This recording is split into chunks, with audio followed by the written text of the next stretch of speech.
Vamos começar com esse porque é meio que emblemático. Assim.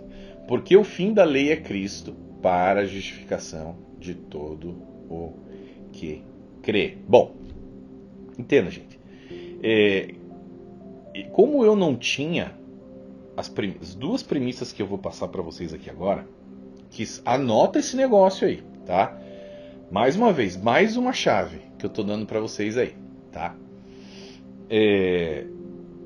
Eu não tinha uma premissa muito importante de interpretação bíblica, tá? Que eram duas premissas. A primeira, e que eu passei a ter e por isso passei a entender agora bem melhor a Bíblia, né? Principalmente o Novo Testamento, que eu não entendia direito. Mas basicamente duas premissas. Quais são? Primeira, contexto, que a gente falou aqui agora, vocês já entenderam, pelo exemplo que eu dei. Contexto, extremamente importante, você tem que entender qual é o contexto. E segundo, qual é o segundo ponto que você precisa também saber, tá? Para entender o que a pessoa escreveu naquela carta ali. O público dela. Quem era o público dela? Qual era o contexto? Se você entender souber essas duas coisas, já se torna bem mais fácil de entender o que essa pessoa está querendo dizer. Bom, vamos dizer que você fosse um detetive, tá? E você está querendo decifrar um mistério de uma carta que alguém deixou, mas essa pessoa já morreu. A pessoa já morreu, ela deixou uma carta, né? Que é o caso de Paulo, né? Morreu, deixou uma carta, deixou várias cartas. Bom, a gente está tentando entender essa carta. Se você é um detetive, você vai tentar entender o quê? Qual era o contexto? O que essa pessoa estava vivendo quando escreveu essa carta? Sobre o que ele está falando exatamente, né? E para quem ele escreveu essa carta? Quem era a pessoa que recebeu a carta? No estudo da Bíblia, do Novo Testamento e da Bíblia toda, na verdade, você precisa saber isso daí também. Qual era o contexto e qual era o público, para quem ele estava falando. Parece óbvio, né? Pois é, muita gente não faz esse estudo, não usa essas premissas básicas para entender a Bíblia. Aí fica difícil, que é exatamente o que acontece na Igreja Adventista. Bom, então assim, no caso, né, das cartas de Paulo, essas pessoas para quem ele estava escrevendo, esses grupos, né, eles tinham que tipo de cultura e passado histórico? No que e em que eles acreditavam antes de entrar em contato com o apóstolo Paulo? Então essas perguntas são de extrema relevância para que a gente possa entender exatamente o que o autor da carta está tentando passar para nós, né? Ou no caso para aquele grupo e por tabela para nós também que estamos estudando a carta dele. Então, gente, vamos entender de quem era formada essa igreja de Roma. Quem estava na igreja de Roma? Tá? A gente precisa entender isso aqui para entender o que ele está dizendo e daí vocês vão entender os versos ali que a gente vai ler daqui a pouco e vão entender o porquê que o que a igreja adventista explica a respeito de alguns versos está totalmente fora. A igreja de Roma, ela era uma igreja mista, ela era composta de judeus recém-convertidos ao cristianismo e gentios recém-convertidos ao cristianismo. Tinha os dois grupos, tá? Então, quando Paulo escreveu a carta, ele tinha que ser bastante cuidadoso, porque ele estava lidando com dois públicos completamente diferentes, mas que congregavam juntos. Entendeu? Então, o que ele tinha que fazer? Ele tinha que tentar, ao máximo, não ofender um grupo, mas principalmente ele, né, tentava resguardar mais aquele pessoal que era judeu.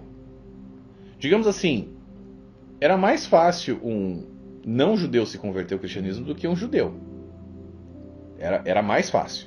Então, quando essas pessoas, esses antigos judeus eram convertidos, ele tinha muito cuidado em não tentar, assim, muito cuidado em não ofender essas pessoas, tá? Então ele ia com calma. Algumas vezes ele dava umas alfinetadas, assim, pum, mas daí já batia e assoprava, né? Aquela história do bate e assopra. Mas assim, ele tinha essa perspectiva dos dois grupos ao mesmo tempo, Tá? Então, algumas vezes na carta aos Romanos, fica um pouco confuso o que Paulo está querendo falar. Se você não souber disso, você não vai entender essa carta. Você precisa saber desse negócio aqui. Tá? Bom, vamos lá. Olha aqui o que Paulo diz, só para você ver como isso é verdade, a gente vai provar. Olha só. Capítulo 1. Olha o que Paulo faz. Primeiro ele se dirige aos gentios. Olha lá. Quero que vocês saibam, irmãos, que muitas vezes planejei visitá-los, mas fui impedido de fazê-lo até agora. Meu propósito é colher algum fruto entre vocês, assim como tenho colhido entre os demais gentios. Entre os demais gentios. Entre os demais gentios. Ficou claro? Ele está falando com os gentios, certo? Romanos 1, 13. Já no capítulo 2, o público dele mudou. Ele já está falando, né, para o outro grupo que faz parte da mesma igreja, que é quem? Os judeus recém-convertidos. Olha lá. Ora, você que leva o nome de judeu, ele está falando de quem? De um judeu, óbvio. Apoia-se na... recém-convertido. Apoia-se na lei e orgulha-se em Deus. Por quê? Essas pessoas, esses judeus recém-convertidos, muitas vezes eles resistiam muito a assim, não querer abandonar suas antigas práticas judaicas. Então, o que Paulo está dizendo? Olha lá. Ora, você que leva o nome de judeu, apoia-se na lei e orgulha-se em Deus. Se você conhece a vontade de Deus e aprova o que é superior, porque é instruído pela lei, se está convencido de que é guia de cegos, luz para os que estão em trevas, instrutor de insensatos, mestre de crianças, porque tem na lei a expressão do conhecimento e da verdade, então você que ensina os outros não ensina a si mesmo? Você que prega contra o furto, furta? Você que diz que não se deve adulterar, adultera? Você que detesta ídolos, rouba-lhes os templos? Você que se orgulha na lei, desonra a Deus desobedecendo a lei? Então, aqui ele está começando a criar uma base de argumentação. Primeiro, para dizer que é mentira que esses caras que tanto se orgulhavam na lei, guardavam a lei. Porque eles não conseguiam guardar. Vocês já vão entender esse negócio aqui. Mas assim, vocês estão entendendo? Então tinha esses dois grupos, a gente provou que tinha esses dois grupos. E ele falava com os dois grupos, alguns versos eram para um grupo, outros versos eram para outro grupo. Mas a carta era lida. Como é que era feito o negócio ali da carta de Paulo? Ele enviava uma carta para uma igreja, alguém pegava essa carta, reunia todo mundo e lia. Lia em voz alta para o povo da igreja. Tá? Era assim que funcionava. Então olha lá o capítulo 3. O que ele faz no capítulo 3? Agora ele inclui os dois grupos e ia dar umas alfinetadas ali. Olha lá. Que concluiremos então? Estamos em posição de vantagem? Não. Já demonstramos que tanto judeus quanto gentios estão debaixo do pecado, como está escrito. Não há nenhum justo, nenhum sequer. Não há ninguém que entenda, ninguém que busque a Deus. Todos se desviaram, tornaram-se juntamente inúteis. Não há ninguém que faça o bem. Não há nenhum sequer. Parece um pouco ríspido assim o que ele está fazendo, mas a estratégia de Paulo aqui, o que é? Colocar tanto o grupo judeu quanto o povo gentil no mesmo nível, não importando se o cara conhecia a lei antes e outros não, né? Por quê? Porque ele queria evitar que um grupo, presta atenção nisso, ele queria evitar que um grupo se exaltasse sobre o outro grupo. Tipo, se achasse, você não conhece nada da lei, eu conheço. Ou então, né, o contrário, o cara falar, não, mas vocês aí foram escravos da lei, a gente foi direto pra graça, entendeu? Tipo umas coisas bestas assim, mas convive e sabe como é que é. A pessoa congrega junto, né, começa a surgir alguns conflitos.